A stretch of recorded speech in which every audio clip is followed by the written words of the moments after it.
Tangkod siyam ka tuig karong adlaw sukad ni kuso-kuso ang Super Typhoon Yolanda nga nagbilin og libuan ka mga taong namatay sa Tacloban City nga usa sa napuruhan sa bagyo. Gipangunayan ni Presidente Ferdinand Marcos Jr. ang paghandom sa trahedya.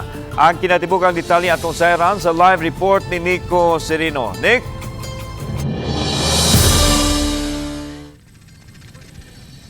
Yes, Lan, siyam katuig na nakalabay apan labas pa sa panumduman sa mga mulupyo dinhi sa Leyte ug Samar ang nahitabo sa pagkuso-kuso ni Super Typhoon Yolanda. Way puas ang pag-abot-abot sa mga tao sa Holy Cross Memorial Garden sa Tacloban City karong adlaw. Ilang giduaw ang mga mahal sa kinabuhi nga namatay atol sa pagkuso-kuso sa bagyong Yolanda. Usa kini sa mga dapit nga gilubngan sa libuan nga namatay sa maong kalamidad. Si Yolanda Billones naabta namo sa minteryo kaganihang udto. Bit-bit niya ang paborito nga pagkaon sa iyang anak nga namatay. Kapangan pagyud niya ang bagyo, butang nga usahay ikauwaw niya tungod sab sa trauma nga nasinati niya niini. Sabi ko sa kanya, tanggap ko na. Kaya lang, sabi ko, tulungan mo ako kasi ako natitira na lang. Mahirap kasi pag mawala ka kasi ng anak. Yung isa ko nga na anak, yung kapatid niya na sa Maynila. Mahirap pag walang trabaho, mahirap pag walang ano. Gusto ko makabila ko ng pabahay para minus gastos ako. Sa tinguha nila nga makapadayon sa tagsa-tagsa nilang kinabuhi gipangaliya nining mga survivors ug katong mga pamilya sa mga nakalas ato sa pag-igo ni bagyong Yolanda nga giyahan sila sa kitas-an ug ingon man sa ilang mga mitaliwang mga hinigugma aron nga hingpit gyud sila nga maka-move on taliwa ning maong trahedya. Samtang kining grupo sa kababayen-an nagmarka sa usa ka cross gamit ang pentel pen. Pentel pen lang muna kasi wala kaming wala pa kaming ng lapida. Kasi wala pang pera. Yun. So, humihingi ako sa kanya na sana next year tulungan niya ako na may pambili na kami ng Para malagyan talaga. Malagyan siya ng lapida, mayroon na siyang bulaklak. Aron paghandom ug pagampo sa mga namatay, gihimo ang Santos nga misa kaganiha gipangunahan ni Bishop Emeritus Filomeno Bactol. Sakit man apan taliwa sa kasub-anan, dunay mga bag-ong relasyon nga naumol ug pamilyang nahatagan og paglaom. Gibendisyonan usab kaganiha ang mga lubnganan. Alas 12:20 sa udto, naabot sa lugar si Presidente Ferdinand Bongbong Marcos Jr.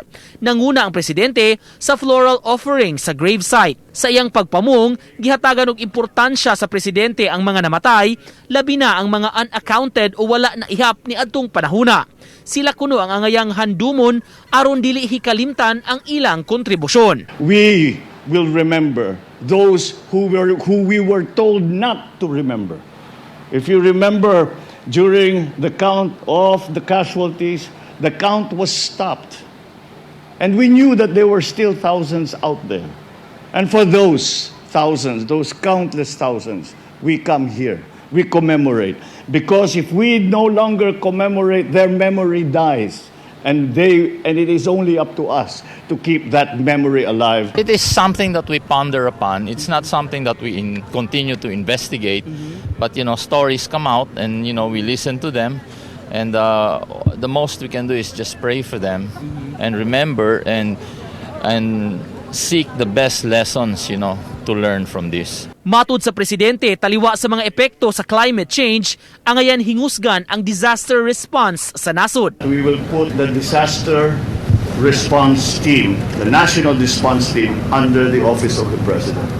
And I think that we are headed in that direction because of the weather that we are suffering now from the effects of climate change. So we are continuing to refine the procedures, to refine the processes, the organization, so that we will do even better than we have so far.